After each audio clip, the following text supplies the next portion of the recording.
Welcome to Hood Champion Boxing and Sports. In boxing, you find a way to win or you find a way to lose. So, in my opinion, the whole thing about being undefeated is overrated. So some of these O's must go. And it needs to happen sooner than later. But the thing is this, man, recently, and when I say recently, I'm talking about over the past few years, there's just been a lot of criticism regarding fighters who have records filled with journeymen, non-ranked, and a lot of unknown fighters. A good example of someone who was like this, a lot of people talk about Danny Garcia, or you look like what's going on right now with Zerto Ramirez. Okay? So, but is it really the fighter's fault if their records have been somewhat padded? See, that's the question. The fighters get blamed a lot, but I don't think it's the fighters' blame. Maybe at a certain point in their career, we can start looking at them and blaming them when they have a little bit of say over their career and their future. But for the most part, I don't think it's the fighter who we should be blaming. Regularly fighters call each other out, and although words are exchanged a whole lot, like Crawford and Spence, and we'll see what's going to happen later this year, but we've seen over the past couple of years that, rarely will you see two undefeated fighters who are calling each other out. Rarely will you ever see those fights get scheduled. But unfortunately, boxers are viewed as a product, and a promoter kind of appears to protect fighters to ensure an undefeated record. And the undefeated record, right? I guess it's cool to have an undefeated record. It looks good. Not many people have it. So guys want to hold on to it. Fighters do. But for the promoter, if you can keep your fighter undefeated long enough, that can create pay-per-view opportunities. Because to a casual boxing fan, they just see a fighter's record as, say, 25-0, 26-0, 14-0. And they're going to think that there's something special about them. Now, to a true diehard boxing fan who follows boxing, they can look at that record and see right through it. Because you follow boxing and you know the fighter, and you know the quality of fighters that he's against. Again, talking about journeymen, talking about guys who weren't even ranked. And some guys are just unknown. Okay, so that's really important when you're looking at a lot of these guys who have these undefeated records. The other thing when it comes to promoters, we talked about the pay-per-view. They don't want their fighters going up against another fighter, especially if they're both undefeated and the promoter has a vested interest in the other fighter as well. Why would he have two guys who he's promoting, both undefeated, go and fight each other? Well, now one loses, when he can have two undefeated guys and eventually groom and grow two undefeated fighters into pay-per-view stars. So that's another explanation of why certain fights don't happen, especially when two guys are underneath the same promotional outfit, or the promoter has a vested interest in the other person as well. So you won't see those fights get made, and that's just the truth. But at the end, the people who get criticized is not the promoter, it's the boxers. So is it important to be undefeated? Well, I think it doesn't matter. But when you look at this list of guys here who we have, like Ryan Garcia, okay, let's take a look at the opposition that Ryan Garcia has faced. He has, Ryan Garcia is over the 15 fight mark, okay? I don't have their records pulled up in front of me, so I'm not going to try to guess, but Ryan Garcia has been at this for a while. Who has Ryan Garcia fought outside of Luke Campbell?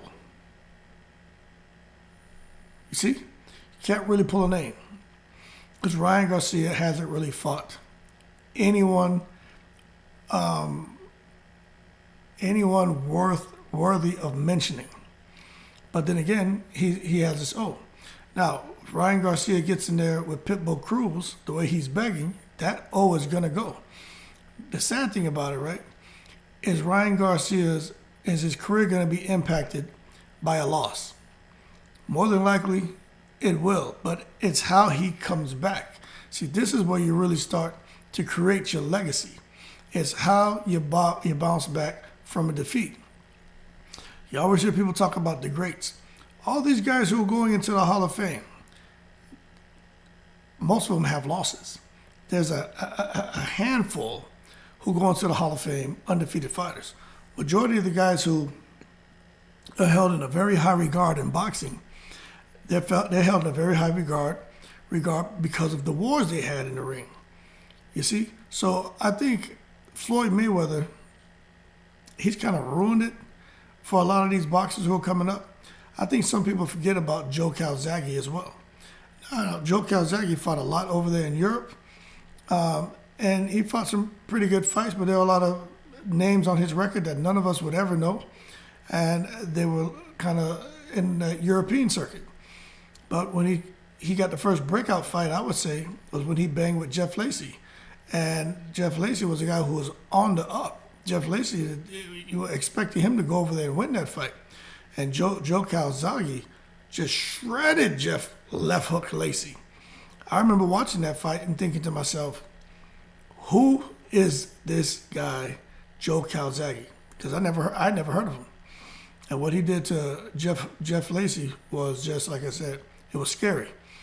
Then he came over here stateside, got a few notable names, got knocked down a couple times, but he won the fight against Hopkins and against Roy Jones. Like he won the fight hands down. Then he went on to retire undefeated as well. But I think a lot of these fighters are so afraid to let their O go. But the bottom line is this. You can retire undefeated. You can go and have a 50, 60, 70 fights undefeated if you're a special fighter, if you have the right strategy. Because the thing I think a lot of people forget is it's not the best boxer who wins the boxing match. It's the fighter who boxes the best. When you look at Joe Calzaghe and his fights, he's the guy who boxed the best. He's the guy who was in the best shape. He's the guy who threw the most punches. He's the guy who got hit the least. You look at Floyd Mayweather, similar story. You look at, what's his name? He does the commentating. Seeing his name, man, seeing his face right there, man. Andre Ward. He's another guy that came in there. He was highly underestimated. Guys who boxed him talked about, again, like Terrence Crawford, how strong he is.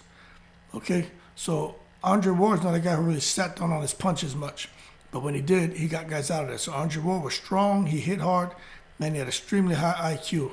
He fought defense first, but he was able to turn his defense into offense.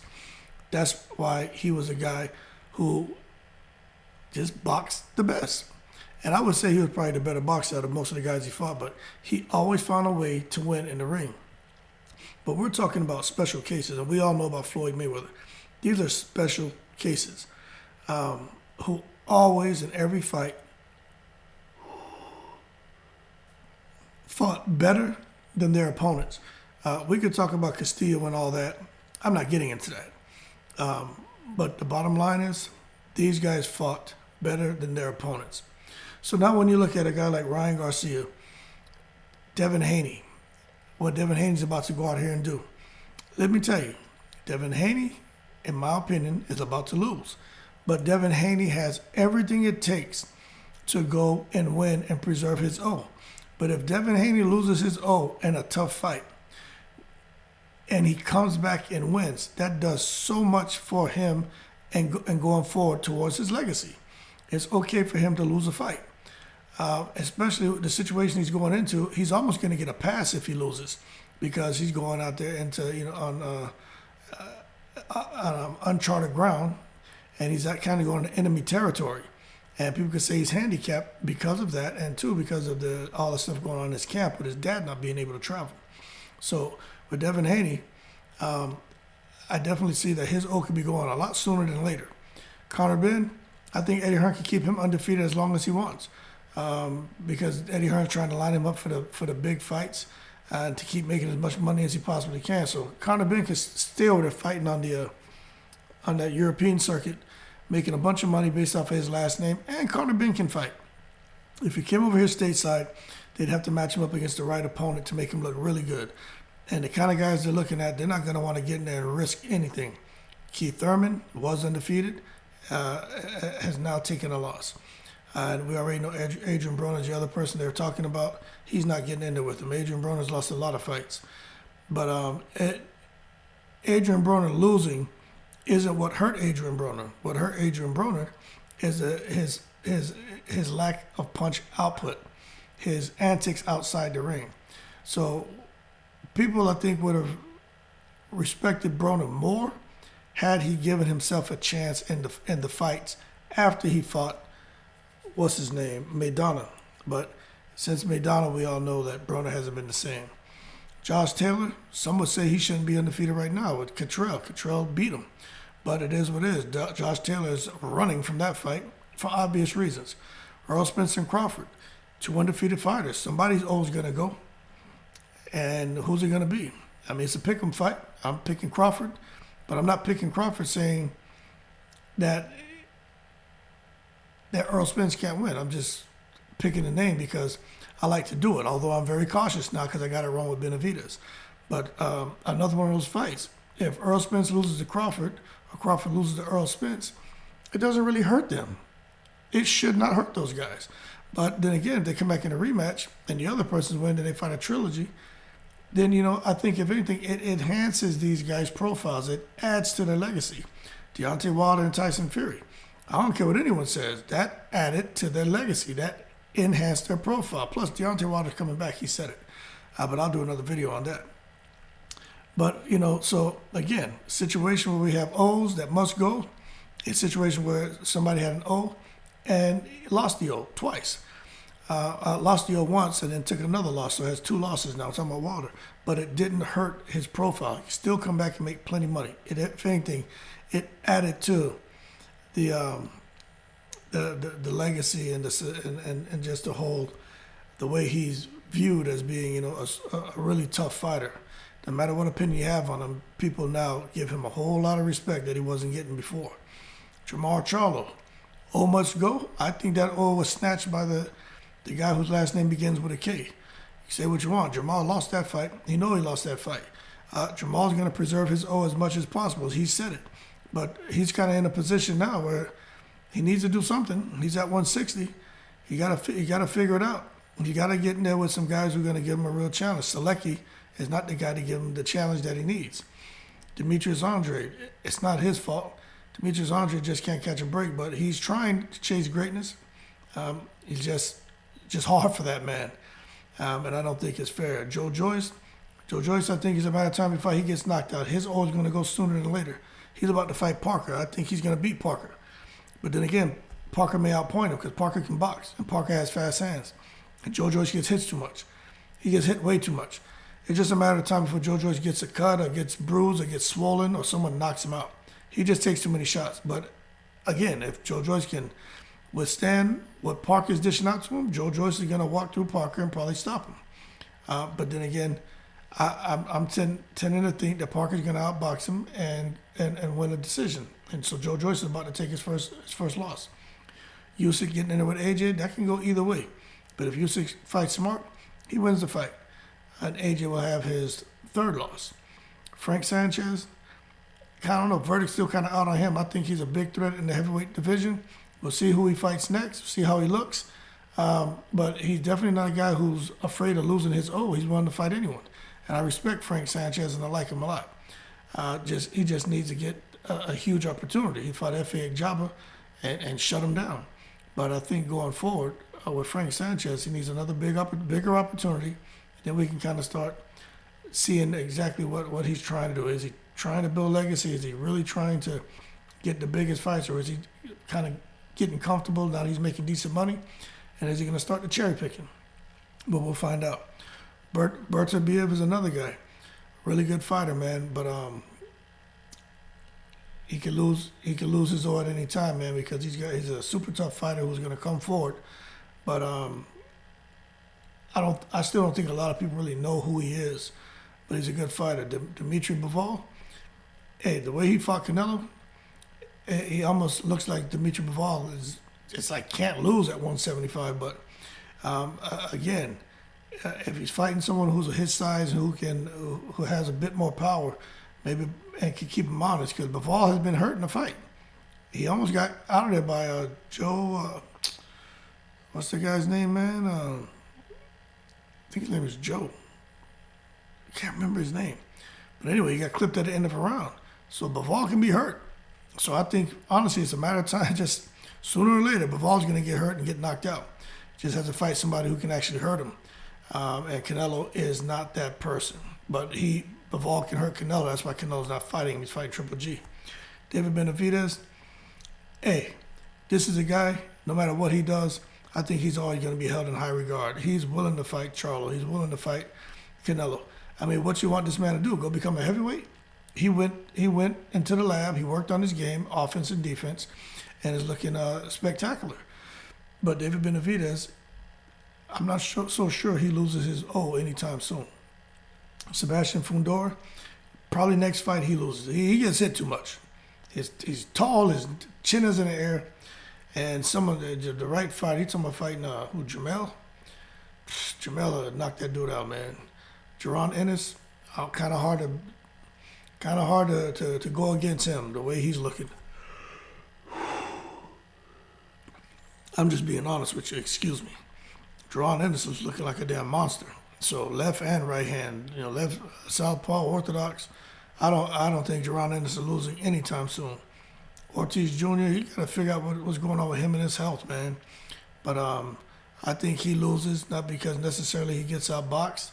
I just think if he keeps messing around at welterweight, his health is going to lead ultimately to his downfall and going to probably cause his first defeat because of fatigue or something else going on in that ring because of him being weight drained trying to cut to 147. Amantis Stanionis, one of my favorite fighters. I love watching this guy fight, but he gets hit. And getting into it with a boxer puncher, Stanionis can find himself in bad shape and taking his first L. Gervonta Davis, about to go in there against Rolly Romero. Tough fight, he should win, but Gervonta, if he keeps messing around with bigger fighters, guys who have more reach than him and who have excellent boxing ability, Gervonta can definitely get himself outboxed. Issues with like Leo Santa Cruz and what's his name? The guy who came out dressed as an Aztec warrior, Mario Barrios. It just, man, got too close to him. You let Tank get that close to you, man, you're going to lose. So Tank unloaded and got them out of there. But if they would have kept it at a distance and not get comfortable and, Tank, allow Tank to pressure him, they could have won. But true, Leo Santa Cruz is coming up. Mario Barrios had to melt down. So it's just kind of hard to give Tank the credit for those fights, but bottom line is he did win, but there is a story behind those wins.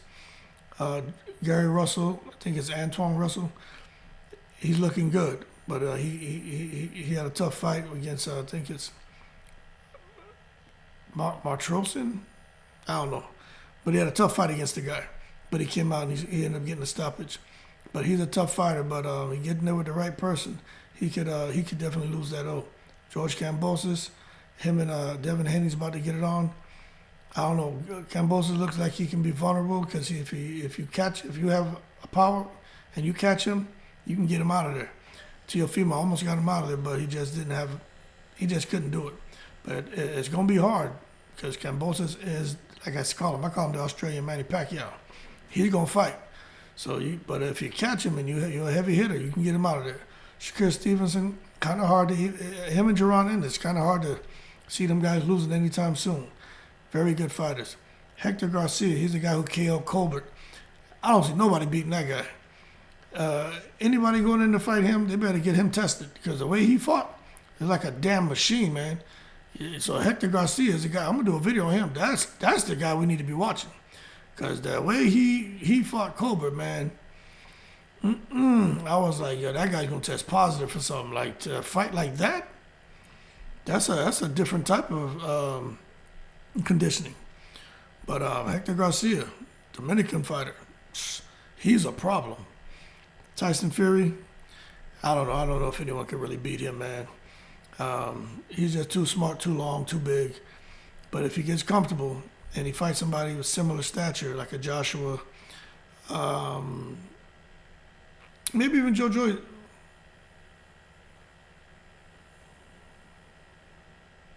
Maybe even Joe Joyce. You got Joshua, maybe even a Joe Joyce. Those would be good fights for Tyson Fury. Still think he wins, but Joe Joyce would probably be a harder fight than Anthony Joshua for Tyson Fury. But Joe Joyce would probably never get that opportunity.